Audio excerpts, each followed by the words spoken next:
തൊടുപുഴ സ്വദേശി ലിബിന്റെ മരണം. ബാത്റൂമിൽ തെന്നി വീണ് പരിക്കേറ്റുന്ന സുഹൃത്തുക്കൾ. അന്വേഷണത്തിൽ പുറത്തുവന്നത് കൊലപാതകം. കൂടെ താമസിച്ചിരുന്ന യുവാവ് അറസ്റ്റിൽ. ബംഗളൂരുവിൽ യുവാവിന്റെ മരണം ചുരുളഴിഞ്ഞത് ക്രൂരമായ കൊലപാതകത്തിലേക്ക്. ബാംഗ്ലൂരിൽ ജോലി ചെയ്യുന്ന തൊടുപുഴ ചിറ്റൂർ സ്വദേശി ലിബിൻ ബേബിയുടെ മരണവുമായി ബന്ധപ്പെട്ട് ഒപ്പം താമസിച്ചിരുന്ന സുഹൃത്ത് യബിനെ കോട്ടയം കാഞ്ഞിരപ്പള്ളിയിൽ നിന്നും കർണാടക പോലീസ് കസ്റ്റഡിയിലെടുത്തു. മരിച്ച ലിബിൻ ബേബിയുടെ സുഹൃത്താണ് യബിൻ. യബിനെതിരെ മനഃപൂർവ്വമല്ലാത്ത നരഹത്യക്കാണ് ബെന്നാർഘട്ട പോലീസ് കേസെടുത്തിരിക്കുന്നത്.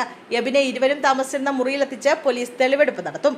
ലിബിന്റെ ബന്ധുക്കളടക്കം ബംഗളൂരുവിൽ എത്തിയിട്ടുണ്ട്. ലിബിന്റെ മരണത്തിൽ ബന്ധുക്കളടക്കം പോലീസിൽ മൊഴി നൽകും. കഴിഞ്ഞ ശനിയാഴ്ചയാണ് ലിബിൻ കുളിമുറിയിൽ വീണ് പരിക്കേറ്റതെന്ന് ബന്ധുക്കൾക്ക് വിവരം കിട്ടിയത്. ലിബിനും എബിനും ഒരുമിച്ചായിരുന്നു താമസം. ഇരുവരും തമ്മിലുണ്ടായ വാക്കുതർക്കം അടിപിടിയിൽ കലാശിക്കുകയായിരുന്നുവെന്ന് പോലീസ് പറഞ്ഞു. അവശനായ ലിബിനെ ആശുപത്രിയിൽ എത്തിച്ചത് എബിനാണ്. കുളിമുറിയിൽ വീണ് പരിക്കേറ്റതായാണ് ആശുപത്രിയിൽ എബിൻ ഡോക്ടർമാരോട് പറഞ്ഞത്. എന്നാൽ ശരീരത്തിലെ മുറിപ്പാടുകൾ കണ്ട ഡോക്ടർമാർക്ക് സംശയം തോന്നി. വിശദമായ പരിശോധനയിൽ വീഴ്ചയിൽ സംഭവിച്ച മുറിവല്ലെന്ന് കണ്ടെത്തി. തലയിൽ ആഴത്തിലേറ്റ മുറിവാണ് മരണകാരണം. ലിബിന്റെ ആരോഗ്യനില മോശമാണെന്നറിഞ്ഞതോടെ എബിൻ അവിടെ നിന്ന് മുങ്ങി. തുടർന്ന് ആശുപത്രിയിൽ ഒപ്പമുണ്ടായിരുന്ന സുഹൃത്തുക്കൾ ലിബിന്റെ ബന്ധുക്കളെ വിവരം അറിയിച്ചു.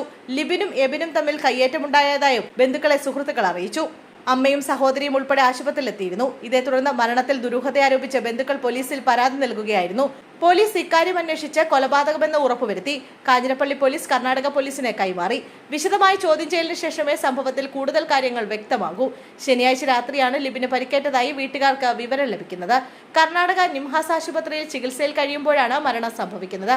സംഭവത്തിൽ ഹെബ്ബ ഹുഡി പോലീസ് അസ്വാഭാവിക മരണത്തിന് കേസെടുത്തിരുന്നു. മസ്തിഷ്ക മരണം സംഭവിച്ച യുവാവിന്റെ ആന്തരാവയവങ്ങൾ 8 പേർക്ക് ദാനം ചെയ്തു. 6 വർഷമായി ലിബിൻ ബംഗളൂരുവിൽ ജോബ് കൺസൾട്ടൻസി സ്ഥാപനത്തിൽ ജോലി ചെയ്തു വരികയായിരുന്നു.